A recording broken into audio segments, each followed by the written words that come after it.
Okay, when this crypto bank and SVB and everything collapsed, were freaking the F out. They had no idea what the heck was going on in the market. And I'm gonna show you how we know here at CYPRX what we were talking about. Alrighty, what is going on, everybody? Welcome back to another CYPRX video breakdown. In today's video, we're going to be covering some interesting fundamentals that have just recently developed in the cryptocurrency market space. We're also going to be covering some chart analytics, some recent developments surrounding some updated price action that I've given to you all here in the CYPRX spaces, and as well as the CYPRX private community. With that being said, if you all enjoy video breakdowns like this, make sure that you all smash that thumbs up button, subscribe to the channel. We do appreciate the love and the support. And we've noticed that there are still about 28% of our viewers that are still unsubscribed to the channel. With that being said, as always, be cognizant, be aware, make sure that you all are doing your own personal research out there, and I will see you all in the next video breakdown. So I'm not a financial advisor. You guys know that already. I'm going to give you my personal uptake on what's going on in the markets as of right now. Things that we've been talking about here in the CYPRX community for the longest time, which is the banking institutions, or whatever you want to call them. I'm just going to keep calling them banking institutions, the whales in the market, crypto space, and risk on assets, pricing in since last year in November and December, when the market started to appreciate in value, a potential Federal Reserve pivot.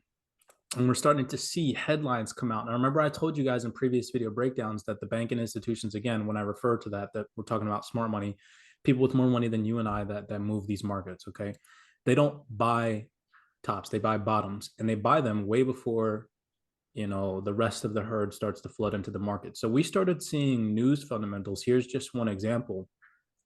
All the way back, start to flood the market of November of last year. I've seen ones from November 1st of last year, even October of last year, where a potential Federal Reserve pivot was on the radar. And we already know that risk on assets, they appreciate, or they tend to, it's not guaranteed, but they tend to appreciate in value in a lower interest rate environment, whereas vice versa, they tend to also depreciate in value, which we saw all over the course of 2022 and since the war started in Ukraine. Is the depreciation of risk on assets in a higher interest rate environment. Well, we're on the potential brink of that reversal from the Federal Reserve, which we've been calling out for the longest time. If you guys have been tuning into video breakdowns and some of the Zoom calls that we've been doing here at CYPRX, is we've been calling for that anywhere between like Q2 and Q3. All right, I know that you guys can attest to that. At least some of the individuals that have been on Zoom calls with us. I just want to show you guys kind of what's been going on in the market right now. And again, banking institutions saying that they're projecting that they're not going to hike rates anymore, that if they are, they're going to come out with a potential 25 basis point rate hike, which I've told you guys, in my personal opinion, 50 basis point rate hikes and 25 basis point rate hikes are already priced into the market. The only thing at this point from the Federal Reserve that would shock the markets is a 75 basis point rate hike, way out of the ballpark, or 100 basis point rate hike, which would freaking just tank the market. That would be insane. So this little tiny fundamental real fast, again, you guys know that I'm not really a fundamentally based analysis trader, but I'll go ahead and read it to you guys anyways to give you kind of a gist. And then I wrote my personal perspective on this whole CPI report that just came out, which I'll go into in just one second. So the Bitcoin price specifically, obviously, of course, we're going to focus on Bitcoin because it's dominating the market still to this day, even though people try to say that, cryptocurrencies have decoupled from Bitcoin. That is not true. Okay. And I've proved that via the price action in past video breakdowns. But the Bitcoin price suddenly jumped past $26,000 mark on March 14th, reaching a 9-month high in the process. The largest cryptocurrency by market capitalization, BTC, extends its rally, surpassing the $26,000 mark for the first time since June 2022. The recent gains follow the latest Consumer Price Index report, or CPI, released for February, which came out today, this morning at around 5:30 a.m. Pacific Standard Time, which saw inflation fall to a 0.4% from 0.5% in January, in line with economists' estimates. So it fell in line with the estimates that were supposed to come out, reflected in the CPI report. In line with expectations, and inflation decreased from 6.4% to 6.0% on the year-over-year basis from the previous month.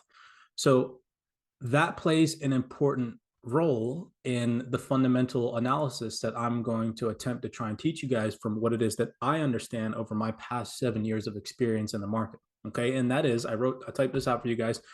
When the CPI is rising, it can signal that inflation is a concern, and the Fed may consider raising rates to slow down economic activity. Conversely, i.e., the opposite, okay, the divergence is that when the CPI is falling, it can signal that deflation is a concern, and the Fed may consider lower rates to stimulate economic activity. And I wrote down CPI breakdown in detail. The Consumer Price Index, or again, CPI, is a measurement of the average price of a basket of goods and services consumed by households. When the CPI goes up, it means that the price of goods and services that consumers buy on a regular basis have increased, which can lead to inflation. On the other hand, when the CPI goes down, it means that the prices of goods and services have decreased, which can lead to deflation. Now, the Federal Reserve is responsible, obviously, of course, for setting monetary policy in the United States. We all know that. And one of the tools it uses to manage the economy is the federal funds rate, or interest rate hikes, or raising interest rates. You guys know the gist of the vocabulary, which is the interest rate hike at which banks lend money to each other overnight. And when the Fed wants to stimulate the economy, it will lower the federal funds rate, which can encourage borrowing and investment.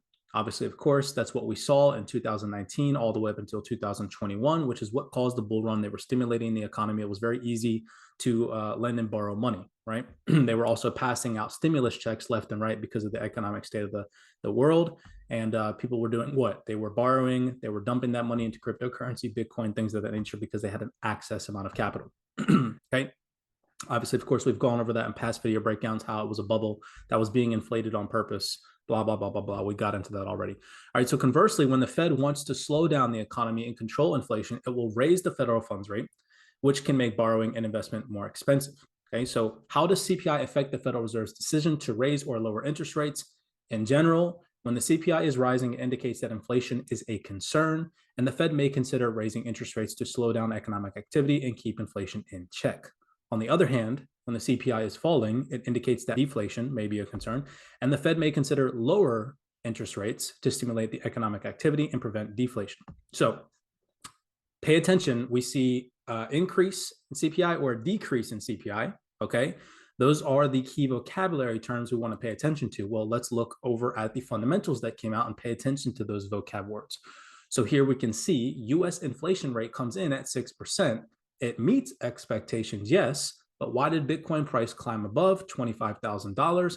It goes on to say the consumer price index declined to 6.0% year on year from February. And it follows along with this. As for what can be expected going forward from the Federal Open Market Committee, the FOMC, the market gauges that a 25 basis point hike is still on the cards, which we've already discussed and talked about is most likely already priced into the market. Well, if that's already priced into the market and that happens, then investors are going to want those solid discounted positions on price because it's already being manipulated into the market. Does that kind of make sense? And again, what we saw back in November and December of 2022 is that a lower interest rate environment, although the Federal Reserve was still hiking interest rates at 50 basis point or half a basis point and quarter basis points, 50 and 25, that these big banks and institutions that want to buy from a discount were already pricing that in, which again, if we look over at the Bitcoin charts, is exactly when the banking institutions were buying. You guys can see here that institutionalized pattern. They created liquidity in the market, all in this area, right? Then we saw a tank in price, scooping out liquidity, any money that existed beneath this double bottom formation here, okay? Then those news fundamentals started coming out where they were saying that we could potentially see a Federal Reserve pivot, or at least the Federal Reserve start to decrease their interest rate hikes, which we did see. We started seeing them come out with 50 basis point rate hikes and so on and so forth, right? And that started to, again, increase the price of Bitcoin. Lower interest rate environments, although they are still increasing interest rates or hiking interest rates, they're still lower than what they were in 2022 and so on, okay? So that's just kind of so far my understanding of what's going on in the market. Again, right now, you know, all these fundamentals, think about it. Think about what just happened, right? Look at this price action in the form of fear, uncertainty, and doubt. How many people, okay, when this crypto bank and SVB and everything collapsed, were freaking the F out? They had no idea what the heck was going on in the market. And I'm going to show you how we know here at CYPRX what we were talking about. Okay. I have some screenshots attached to the trading view charts to show you guys, okay? Well, we had discussed a couple of different things. Number one, paying attention to structure and understanding that the market on Bitcoin, for example, just made a higher high. Okay, so if we are in a bullish environment, understanding structure that this whole entire bullish leg just broke all previous market structure over to the left-hand side, that what was going to happen if the market is trending up? This is something else that a lot of retail traders don't understand, is that the market does not move in a straight line up. No, fundamental manipulation comes into play in the form of all these manipulated news, political agendas and events and whatnot, okay, to give the market a reason to pull back, so that way smart money can come in and buy from a discount. If you take your Fibonacci from the higher low that was created after the liquidity grab down here in this area, and extend it up to the high, you guys can literally see where banking institutions were buying at. 62 to 66% discount, which is that sweet spot that we discuss here at CYPRX, where the banking institutions, again, smart money, people with more money than you and I'm just used to saying banking institutions. I'm not saying banking institutions are sitting here trading Bitcoin. That's just the vocabulary term that I use, okay? And we can see what they were doing. They were creating another bullish leg in this market because we're still trending up. We also discussed in the last Zoom call, if you guys were on it, about the market taking out these equal highs right here, okay? And you guys can clearly see retail money in the market in the form of resistance traders who trade some type of imaginary resistance pattern were selling from these highs, okay? And their stop losses just got liquidated. We even saw news fundamentals coming out talking about how massive amounts of short liquidations just came into the market from people who are attempting to short Bitcoin, okay? As for the updates thus far in this week and last week that I've given you guys, massive gains in the market across the board. Again, nailing it on the head, telling you guys in advance what it is that I'm doing in the market and seeing an appreciation in my overall portfolio. It is not financial advice, but I've shown you guys time and time again that I know what it is that I'm attempting to provide to you all in the form of value and information as to what it is that I'm doing in the market and how I operate. You guys can take it upon yourselves to move accordingly or listen to all these, I don't know, whatever you want to call them on the internet, just bamboozles, freaking idiots, aimlessly zombieing, walking through life that have no idea what they're talking about because they read Twitter, okay? Here's one of the best examples, best gainers of the week in my overall portfolio. I told you guys on the 7th of March, which was down here in this area, that I'll be looking to dollar cost average into ACH. I put about $50 into ACH. I was happy with, implementing some money into the market in ACH, and overall, told you guys while it's below 3 cents, I'm looking to buy, and we saw from the low a 78% gain overall. Again, if we're looking at this as a potential higher low after some type of sweep of liquidity on the lower time frame in this area, we could take our Fibonacci from the low to the high and see that the banking institutions, again, broader term, whoever's in control of this market, right? They were buying at about 79% discount from where they bought from before, where they drove price higher in comparison to previous lower highs, okay? So that was an interesting gainer on the overall portfolio. We also saw an appreciation on HBAR. We had, I believe it was Mike in the group chat, ask how I was generating these discounted prices on HBAR, and I gave you guys that analysis here on the 9th of March. And I said to you guys, I took my fib from this low to this high because this bullish leg broke previous market structure, and I was simply looking to get into positions below 62% discount, which have now come into fruition, being very transparent with you guys. And before that, all the way back on the 24th of February, I told you guys even right here that I was looking for HBAR below 6 cents. And you guys can see, again, taking our Fibonacci from the higher low after the sweep of liquidity, just like we do here at CYPRX, and the market shifted momentum, shifted hands from sellers to buyers, breaking all of this previous market structure over to the left-hand side, where I was attempting to get into at a discounted price, being patient, not an impulsive trader, and instead being a reactive trader, setting myself up areas of interest, letting you guys know ahead of the curve, I'm looking to buy HBAR below 6 cents. Pulled the trigger. I put about another $2,000 into HBAR, and that money is currently sitting up 26%. I was going to say 68%. That would be nice too, but 26% from where I was buying it at HBAR. So again, another gainer on the overall portfolio. And then another one was LCX. LCX was a phenomenal one. I think a lot of us were waiting on that. Dropped down into 8 cents. I know that a lot of people missed out on this previous rally. So this was another beautiful buying opportunity for dollar cost average positions, in my opinion. Told you guys here in the chat, I was looking for LCX below 8 cents. We barely grasped that opportunity, but it tapped right below 8 cents. I scooped up some more, and we're looking at about a 31% gain on LCX since that is coming to fruition. Okay. The ones that did not come into fruition in the sense of our bearish targets that I had released to you guys. Let me go ahead and copy this over here. First one was XDC.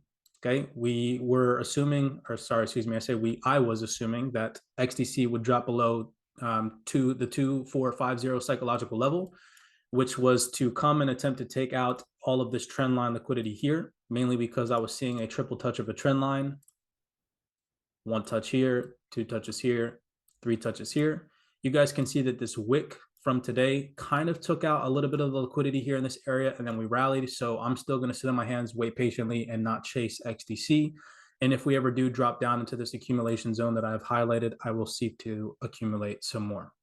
However, my bags are packed, so again, I'm not going to chase the market. Another one was XRP. You guys know my story and my theory behind XRP. Personally, I've been accumulating XRP since back in 2016. My dollar cost average position in has always been below 32 cents. So personally, I don't buy XRP for long-term bags unless it's below 32 cents. Casper as well.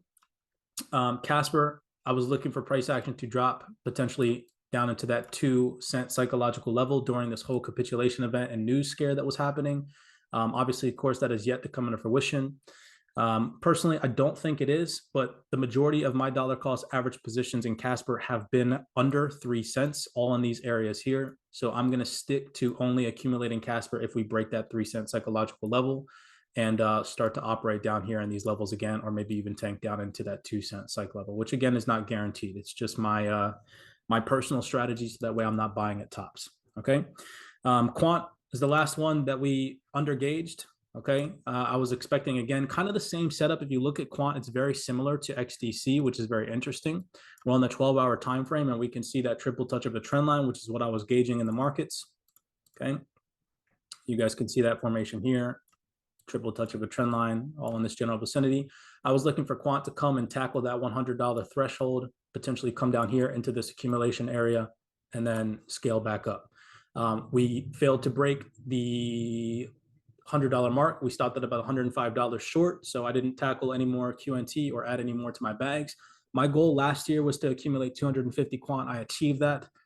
If we do end up breaking below $100, I'll start the dollar cost average in, because I would like personally for my portfolio to be sitting at 500 coins of quant. So I'll let you guys know if that happens. I have alarm set. You guys can see here, I have one alarm set at $100. I have another alarm set here at about $88. Which is where the triple touch of the trend line starts to form here. Like I said, I'll be paying attention closely to that. All right. So those are my updates as of right now. I'm actually looking into potentially adding one more cryptocurrency to my basket. I told you guys that overall I was looking to add 2 more. We just recently added ACH, which so far has performed well overall in the portfolio. From where I told you guys that I was buying in at. I'll keep you guys updated. I have 2 cryptocurrencies that I'm looking at right now. I won't tell you guys what those are as of right now until I do more research on them. And then once I do, obviously, of course, I'll let you guys know in the group chat if I decide to. And then I'll let you guys know also as well where I'm going to be looking to dollar cost average into positions on that specific crypto. Moving on, the last fundamental that we have in surrounding what it is that we've been talking about here at CYPRX, which is a potential Federal Reserve rate reversal policy decision. Like I said, I've been talking to you guys about this being priced into the market for quite some time. And I told you guys that, and these major banking institutions, again, whoever's in control of this market, doesn't matter what your argument is, whoever it is that stands behind these markets and moves them, they were already pricing a Federal Reserve pivot and a lower interest rate environment back here in November and December. So the train has already left the station. All right. Now we're seeing, look, this is how jacked up. Okay. Think about this. I'm going to blow your guys' mind right now.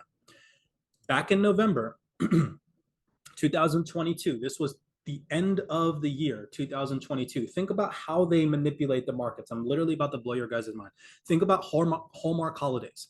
think about Thanksgiving and Christmas, which are two of the biggest hallmark holidays that manipulate retail every single year into dumping massive amounts of money that they earn throughout the year into holidays that these elites created for us to siphon money back into the system and fall into their pockets. So when Federal Reserve pivot news started to come out was at the same time around when retail investors most likely are not focused on the markets and are instead focused on spending holidays and holiday time with their family, spending money on gifts, spending money on this, travel, this and that. When the majority of retail investors don't have funds to put into the market, that's when people start to pull their money out for profit to start to buy stuff for the holidays and whatnot. But at the same time, this is when the Federal Reserve pivot news started to come out and when banking institutions started buying lows.